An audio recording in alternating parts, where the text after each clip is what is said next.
Hi there. If you're watching this video, it means I'm dead. No, I'm just kidding. I got you though. Oh, I got you. You saw it. I saw that look in your eyes. You got that look in your eyes that you always get. You know that look. I saw that you fell for it. You really thought I was dead.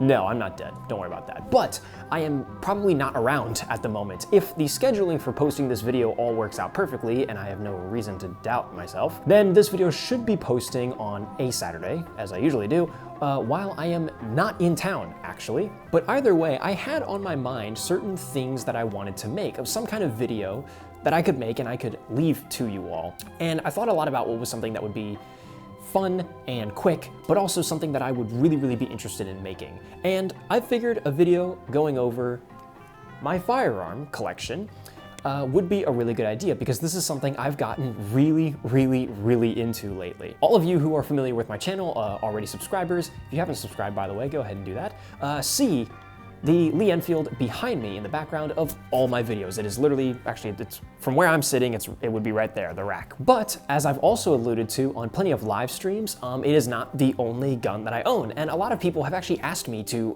talk about or show on stream or whatever, the different guns that I own. By the way, if you're not subscribed to Edit 320 Live, which is my second channel in which I live stream, and a lot of Edit 320 lore is dropped on those live streams. Pretty much anytime I'm not working on a main channel video, I'm streaming. So if you're not subscribed to it, you're seriously missing out on extra content. I play a lot of games, not always tank related, but sometimes they are. Watch one of those guys that donate to struggling streamers enter the chat. some guy like comes in the chat like, yeah guys, like, hello everybody, today I'm going to be giving $10,000 to streamers. We're going to be going into streamers that have less than 100 viewers and giving them $500 each. Let's see what we can find. Oh man, look at this kid, look at this poor kid, his legs were blown off in an automobile accident. Look at him, he's so short, you can barely see him on the camera. Let's give him a quick 500 quid, shall we? Here you go, man, have a donation. Let's see his reaction. And then it's just me going, thanks for the 500. And then he's like, right then, that was a bit underwhelming, but I hope he enjoys the money. So go ahead and check out Edit 320 Live, subscribe to that, join the Discord to get notified on when I go live, which is usually every Tuesdays, Thursdays, and Saturday. By the time this video goes live, I haven't been streaming because I'm gone. I should probably lower the camera, don't you think? I'm not gonna re-record the whole intro, but I really do feel like, I liked the framing with the door, but it's just, I just don't fill up the frame. This is, that's probably a lot better. What do you guys think about that, huh? So with all that out of the way, welcome to my official video showing off my gun collection. Fun drinking game. Take plenty sips of water every few minutes to remain happy and hydrated. Now, this video is just going to be a very generic overview of all the guns that I own. I'm just gonna quickly pick them up, explain to you very quickly what it is. So with that out of the way, I think we should just get started. To be honest, it's a bit tough to know exactly which one to pick up first. I think I'm just gonna wing this. I'm just gonna say what I think is like the coolest one to grab first. And I think it's gonna be this one. This is the second gun I ever purchased, and let's go ahead and get her out of here. I need to buy more of these. I love these little gun socks. They're so nice. They help me protect all my little guns, and I love them very much. So this is, as those of you who have good eyes will see, a Winchester Model 1897 shotgun. This thing is freaking awesome. It is a classic, iconic American shotgun. I would say it's the shotgun that won the Wild West, but the Wild West was kind of on its way out by the time this thing made its debut. Just barely squeaks into Red Dead Redemption 2's time frame. But again, the entire plot of Red Dead 2 is that the Wild West is coming to an end, law is being brought to the land, and these wild gangs are on their last legs. So yeah, I would love to call this thing the frontiersman, the cowboy shotgun. But again, this thing just kind of wasn't quite there in time. We'd be better off with lever action guns. But this model of shotgun did get its fame in another way, as many of you probably instantly thought of as soon as you heard the name. This was indeed the American World War I trench shotgun. Or at least it's the same model. Obviously mine is not equipped with the bayonet mount or the heat shield or a sling swivel. This is not at all a military model of this shotgun. It is a civilian sporting configuration, often colloquially dubbed the riot model. version of this shotgun where it's just got the shortened barrel. The standard civilian ones, like the sporting ones, would have had the, I think it's a 30-inch barrel, actually, I think it is. I think this one's the 20. I get the numbers mixed up. I'll throw them up on screen, but I think they had a 30-inch barrel, and then this one is the cut down to a 20-inch, again, commonly called the Riot model. Why did I buy this? Well, I bought the Lee Enfield and didn't initially plan on buying any other guns. I had the Enfield, I was like, cool, this is neat, whatever. Still not interested in anything modern because I'm me. But as I owned the Enfield for longer, I found that there was no real practical use for it. I couldn't use it for anything other than taking it to the range and shooting at paper targets, or just being like mounted on my wall and looking pretty, which are two great things to have a gun for. But eventually there was sort of an itch in me that said I want to have something that might be a bit more practical, something that I could shoot skeet with, something that, God forbid, in a home defense scenario, I have something better than a full power rifle that will deafen me and go through all the walls in this apartment and kill my neighbors. Something a bit closer to a tool, not just something that, again, sits on my wall and looks pretty and eats up money because its ammo is really expensive. So I decided I wanted a shotgun, but of course, me being me, I couldn't just have any old shotgun. I had to get the coolest and oldest historical shotgun I possibly could. And when I thought of old historical shotguns, the Winchester 1897 obviously came to my mind first. As an American, came to my mind first. This thing has been so much fun. I love shooting this gun. This is still one of the coolest guns to show friends and stuff. People love this thing every single time I bring it out. I have convinced more than one of my friends who were previously in the market for other kinds of guns. They shoot this thing and they go, never mind, I want a shotgun. This one is in 12 gauge. I think the Winchester 1897s were also made in 10 gauge, I think was the other one they made these in. I may have seen one in 410, but I think that actually might be the Model 12. My gun enthusiasts down in the comments can correct me. Also, for those of you who have a sharp eye, this is indeed the takedown model. So it's got a split frame down in the middle. The takedown model for the Winchester 1897 was introduced in 1898. About 1 year later. This specific shotgun is, trace the serial number, a manufacturer of 1910. So this gun was produced in 1910. This is genuinely a well over 100-year-old shotgun, well over 110. So one of the features of the takedown model is it's got this little magazine tube pin up top. You push this pin, twist the magazine tube, pull out the magazine tube and the action and the pump grip at the same time, and then you can very simply twist and it all comes apart. Bam. Isn't that cool? This is quite simply such an amazing and useful feature of this gun. You can literally fit this in a backpack. Like, this is just, it's awesome. And both halves are like the exact same length. Like, I don't know how they did that, but John Browning, you are a freaking genius. And yeah, so this shotgun is super handy, really lightweight, and yeah, I mean, especially, well, lightweight compared to all my other guns. It's exactly what I wanted, practical. Put that back in place. All functions as it does. Don't get your hand caught on that. Otherwise, I really, really like this gun. Also, manufacturer of 1910, that makes this the oldest gun that I own, which is pretty crazy when you think about it, because it feels so modern. It feels so normal, you know? Like, this is so, you wouldn't expect this, especially with one other gun that I'm gonna pull out. Actually, two other guns that I'm gonna pull out. You would not expect this one to be the oldest, which is very exciting. Hopefully that gives you a little taste of what's to come. And as much as I said it might actually be interesting to go in some kind of chronological order, I'm just gonna start picking guns, the ones that I think make sense to talk about next. And that is going to be this bad boy. Or I should say girl. This is a lady. This is my wife. I know on the live streams, the Discord, you might think it's Maho Nishizumi, but you have been wronged. You are incorrect. She is underaged. This woman is aged beautifully. This is my love, my rock, my heart, and my soul.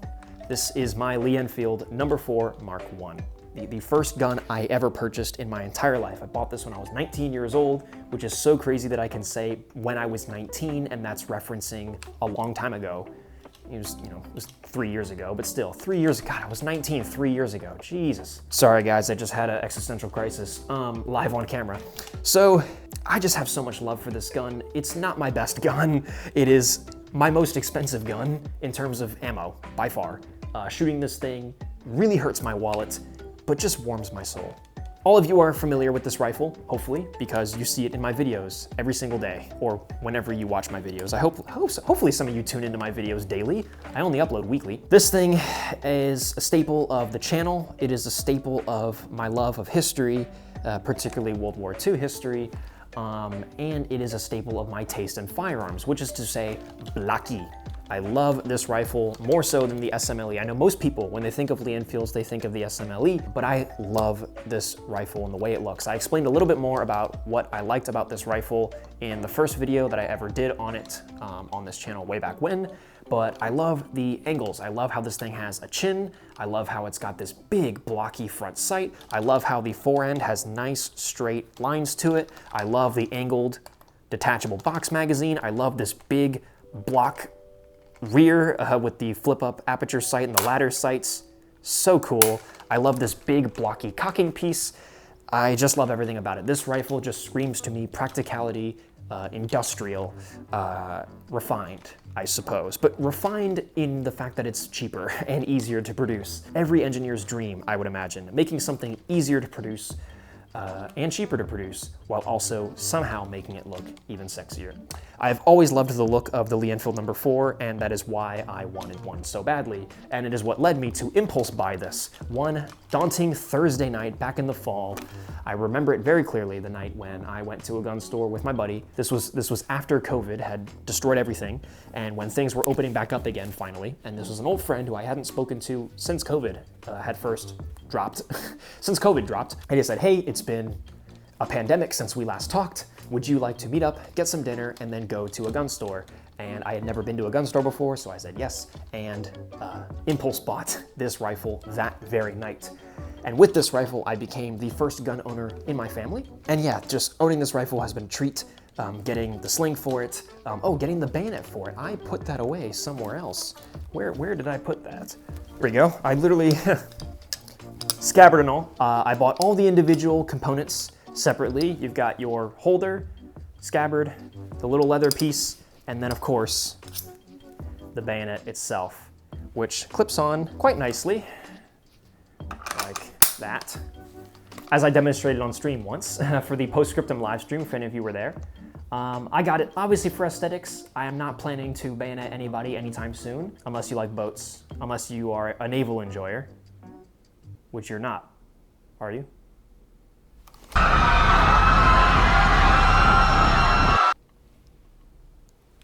Good. Anyways, yeah, this obviously completes the look of the rifle. I really just wanted to get sort of like the full kit, the proper sling, strip clips, and the bayonet. Of course, I would love to get maybe one day a proper British webbing for one of these to hold those strip clips, but maybe that's just maybe that's a little bit too much LARP. I don't know exactly where the LARP should end, but for now, the rifle itself has everything it needs to be an authentic World War II Lee Enfield No. 4 Mark I.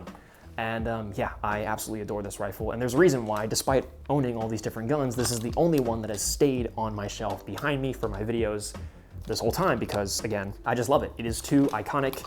It is me, it is my rifle, and I care a lot about this thing. There is a lot of sentimental value behind this. This is one of my most prized possessions, despite the fact that I actually have other guns here that are more rare and probably more collectible. This to me, if the apartment caught fire and I could only save one thing, this, 10 times out of 10. Let's put that back then. Let's hope that bayonet doesn't put a hole in my wall. Nice, she's behaving. I think we should jump back to this side for this little gal. Potentially the largest, what's the word I'm thinking of? God, I'm sweating bullets. It is so like, it's summertime, guys, and I'm wearing this freaking jacket for you. Probably the biggest outlier in my collection, I would say, strictly because of how modern it is. Well, once again, as with a lot of my gun buys, this was an impulse buy. I walked into the gun store one day not expecting to purchase anything and saw this on the racks and thought, wow, what an interesting version of an SKS. Those of you who have good eyes and know your SKSs know that this is specifically a Yugoslavian M59 66 model SKS, straight out of Serbia, Zastava. Specifically, the company Zastava is who manufactured this back in 1976. I traced the serial number. All matching serial numbers as well, by the way, which is pretty awesome for this gun. I'm very, very happy to have an all matching serial numbers gun. Although that's actually, the shotgun has 2 serial numbers on both of the halves and they both match, so that's good. Anyway, I've seen SKSs around. I obviously know that they exist, and I'd somewhat been interested in owning one, but not really, until I thought they looked okay. There were other self-loading rifles that I felt like I wanted before I chose actively to get an SKS, until I saw this whole arrangement up front. All of this is unique to the Yugoslavian, Serbian SKSs. This is all special equipment for using grenade launchers. So you've got your threaded muzzle, you got your extended threaded muzzle brake here for a rifle grenade, and then here you've got a gas cutoff, and then flip up grenade sights, which are just the coolest things ever.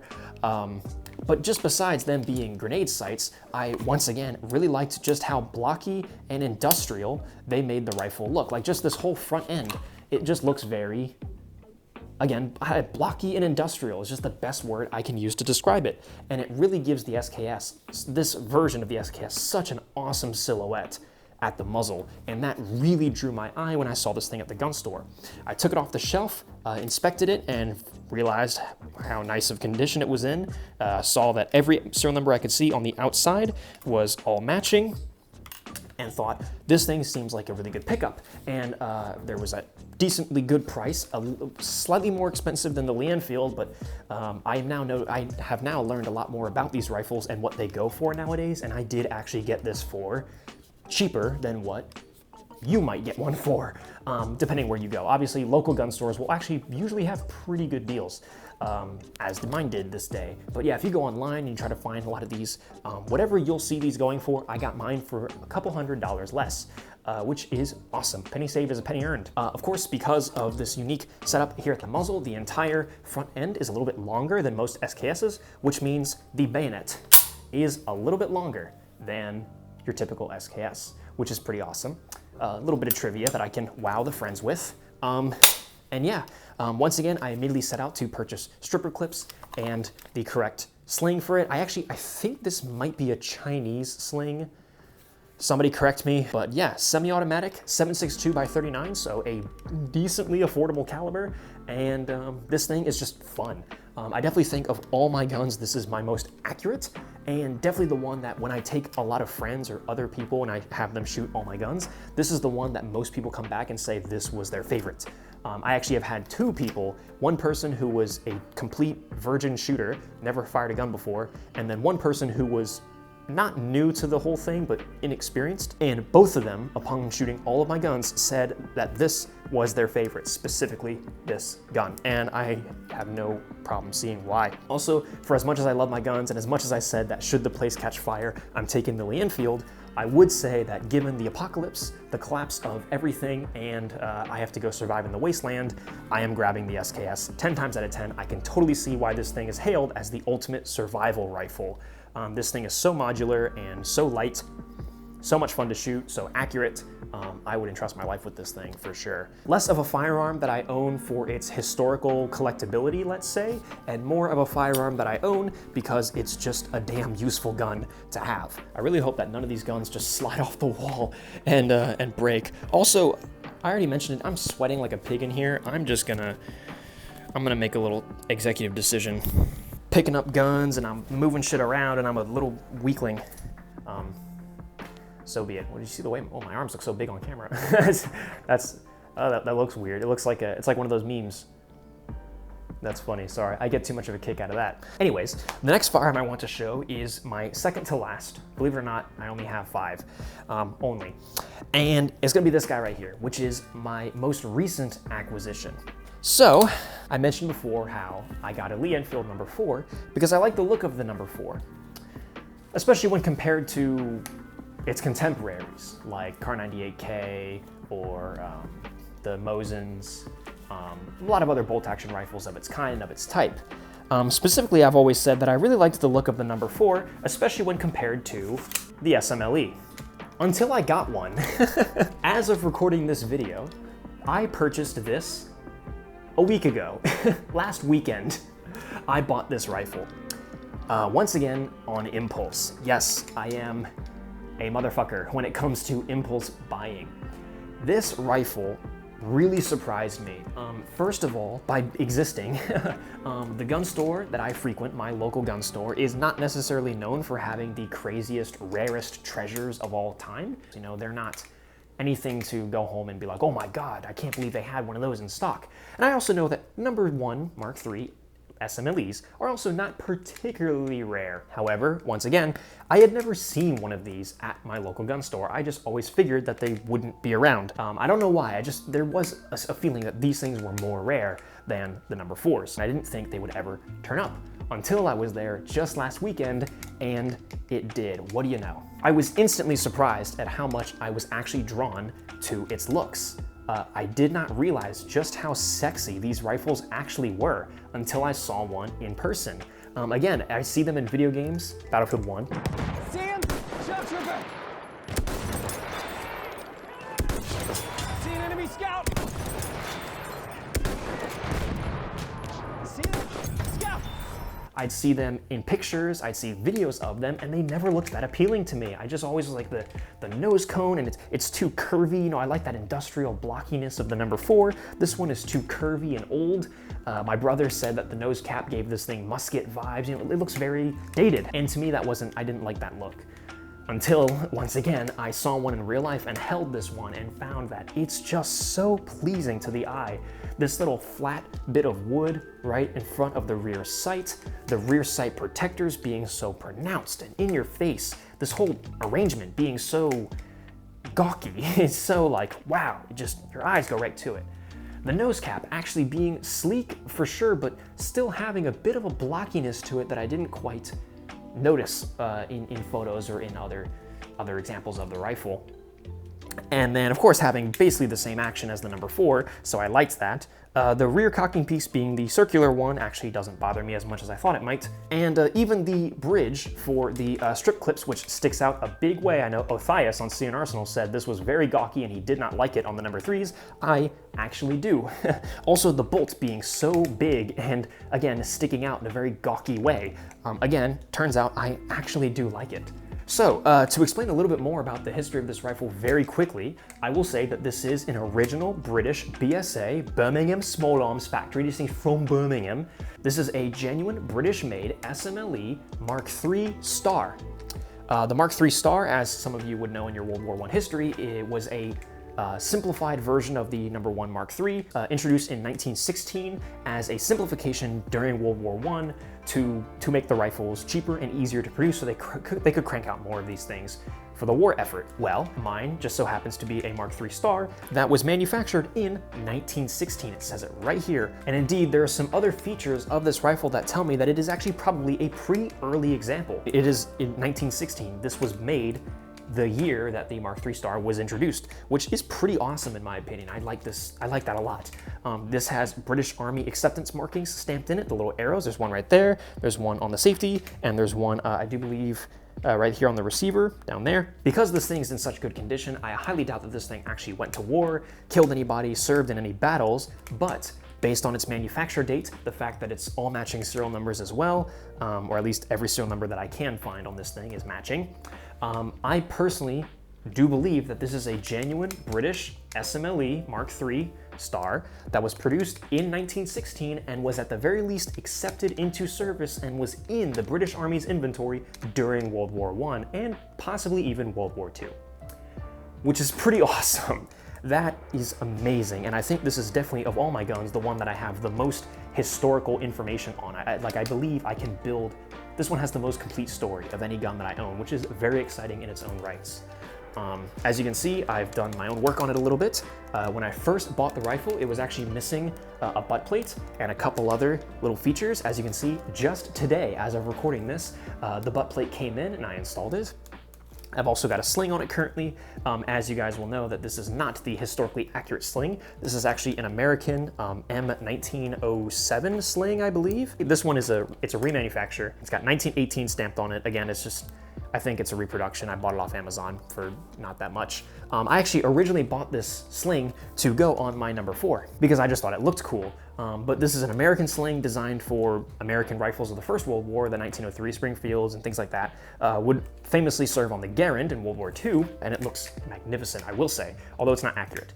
I am planning on switching this sling out, just like I did with the number 4, and getting an actual British sort of canvas style sling, the actual the historically accurate one that they would have had in World War I, or at least the best reproduction I can find of one. And of course, I am currently trying to find a bayonet, an actual 1907 sword bayonet that can go on this thing. And that is going to be just so much freaking fun. I cannot wait to put that full-length bayonet and extend this rifle by an entire 2 feet.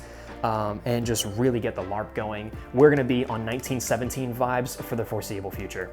And yeah, overall, it was a rifle that I had no intention of getting until I found one and was just so in awe of it and so impressed by it, and figured, hey, I can get one for decently cheap, and it's in great condition, require minimal work, and the work that it does require, I can do, and so why not? And I bought it, and I'm very, very happy that I did. And now, the piece de la résistance, I am genuinely honored to have in my collection. And I still to this day cannot believe that I have one. This is a piece of wood. No, I'm just kidding. You probably know what this is. I don't need to delay any further. This is indeed one of the guns of all time. In fact, for the longest time, I claimed that this was one of my, quote, unattainable dream guns. I literally thought that this is a gun that I would never ever be able to own in my entire life. You know, like owning a Ferrari, a Lamborghini, something like that, right? I'll never get one. They're too rare, they're too expensive. I'll never get one in good condition. But alas, after much window shopping, a bit of biting of my teeth, and a couple of paychecks, I am the proud owner of a Mauser C96 broom handle pistol. Once again, I genuinely cannot explain how crazy it is that I get to say that I own one of these. Again, this is my unattainable dream gun. It's just such an iconic pistol. It's one of the first semi-automatic pistols ever devised. Certainly one of, if not the first commercially successful semi-automatic handgun, pistol, whatever, PDW, right? It's such an iconic design. The silhouette of this pistol is just, everyone knows it, let alone the broom handle. To me, it was always the box mag. It was this, again, chin. You guys already know when I talk about the Enfield, I love my boxy and industrial looking guns. And is this not the most boxy and industrial gun you have ever seen in your entire life? The thought process was the exact same as the shotgun. I want a pistol, I want a handgun, I want to get good shooting with a handgun, but of course, me being me, I was not gonna buy a Glock. I wasn't gonna buy a 1911 because everyone and their mom has a 1911. So I bought a C96 Mauser broom handle pistol. It's just such a beautiful piece. I'm so blessed that I got it in such good condition as well. The fire blue shine on some of these components is just incredible. On the safety, on the trigger, on the extractor, top of the bolt, the sight, rear sight, and also the rear sight adjustment on the bolt stop. It looks so beautiful. Also, the muzzle is in the white still, which is how they blued these guns originally at the factory. So this gun has not been re-blued. It is as it would have been way back then. All matching serial numbers, except for the butt plate, or the bottom plate here of the magazine, which kind of sucks, but hey, if there's any piece that's not gonna be matching, this is probably one of the most insignificant ones. So that's kind of okay. But every other piece, this thing is caked in serial numbers and every single one is matching. This pistol functions, and I was able to trace the serial number back to a production batch that lies between 1911 and 1915. So this is a genuine World War I era example of a C96 Mauser broom handle. It does not have any military markings, so this probably didn't serve in the German or Austrian military or the Italian military, whoever else got them, the Middle East, maybe. This did not kill anybody, and this did not serve in a war. This was almost certainly a civilian purchase.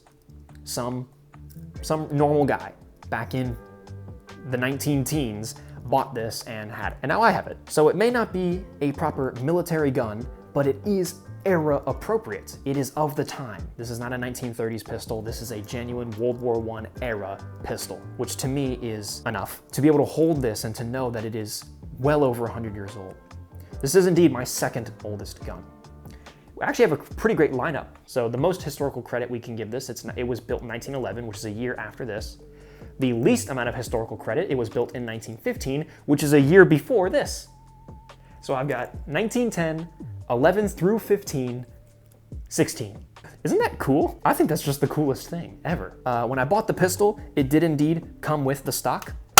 The stock is not matching. There is a serial number on this stock. It is not matching because if you truly found a matching stock and pistol pair, this would be worth 10 grand easily, probably more.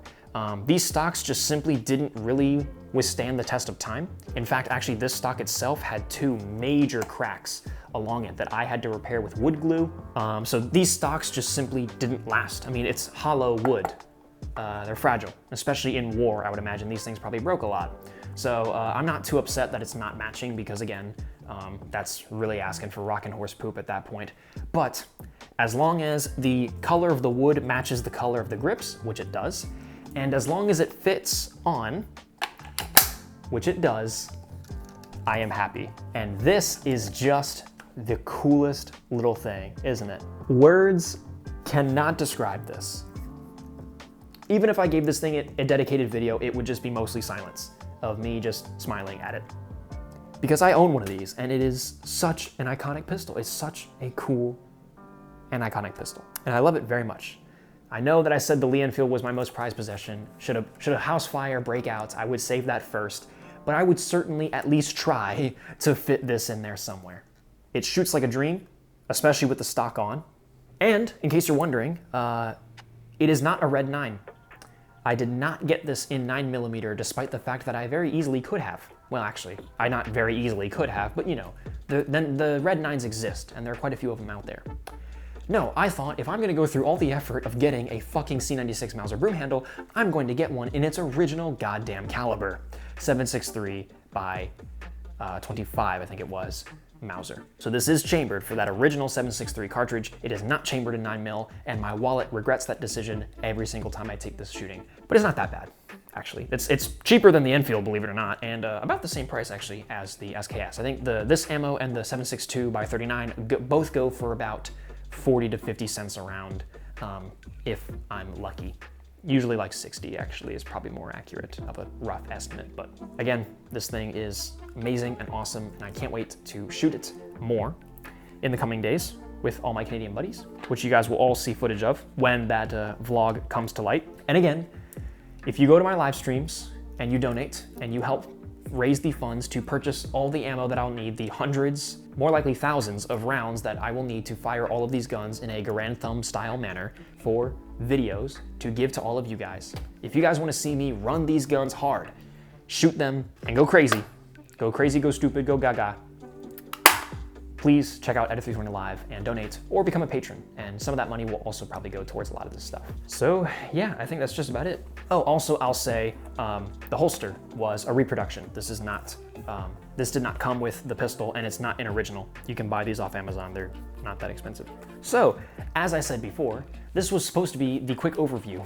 If you would like another video, actually potentially one video per gun, of me going a lot more into the history of the gun in question, into my personal experiences with it, what I like about it, what I don't like about it, times I've shot with it, interesting stories I have with them, down in the comments below. Leave a like on this video, share it with your friends, and thanks so much for watching.